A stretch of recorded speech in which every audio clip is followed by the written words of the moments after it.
श्री राधे श्री राधारमण लाल की जय।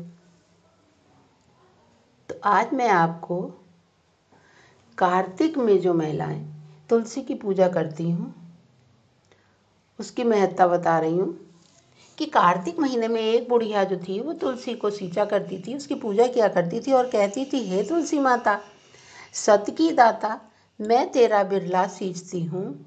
बहू दे पीतांबर की धोती दे, मीठा मीठा ग्रास दे, बैकुंठ का बास दे, चटक सी चाल दे, मटक सी मौत दे, चंदन का काठ दे, रानी सा राज दे, दाल भात का भोज दे और 11 की मौत दे,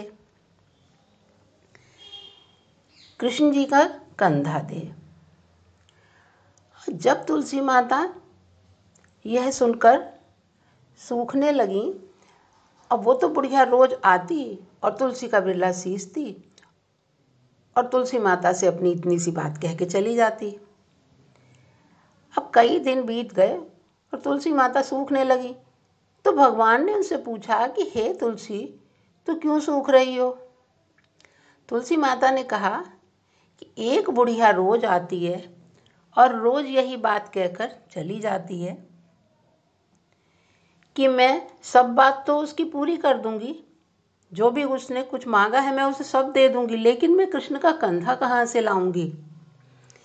मैं यही सोच सोच कर चिंतित होती हूँ और दिन रात सोचती रहती हूँ और इसी चिंता में मैं सूखती जा रही हूँ। तो भगवान बोले, जब वो मरेगी तो मैं अपने आप कंधा दे आऊँगा, तुम चिंता मत करो। तुम बुढ़िया से कह देना कि कुछ दिन बाद बुढ़िया मर गई। ऐसी समय बीतता चला गया और जब वो बुढ़िया मर गई तो सब लोग आ गए उसकी अर्थी को कंधा देने के लिए। किसी से उसकी अर्थी नहीं उठी। तब कृष्ण भगवान ने 12 वर्ष के बालक का रूप धारण करके आए और बालक ने कहा, मैं बुढ़िया के कान में एक बात कहूँगा तो बुढ़िया उठ जाएगी। सारी भीड़ हट गई, चलो बालक की बात मान लेते हैं।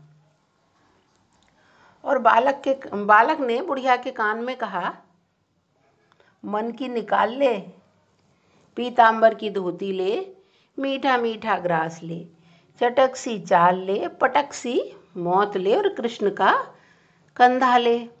यह सुनकर बुढ़िया हल्की हो गई और भगवान ने कंधा दिया और बुढ़िया को मुक्ति मिल गई। तुलसी महारानी ने जैसे बुढ़िया की सुनी ऐसे सबकी सुने। सब कार्तिक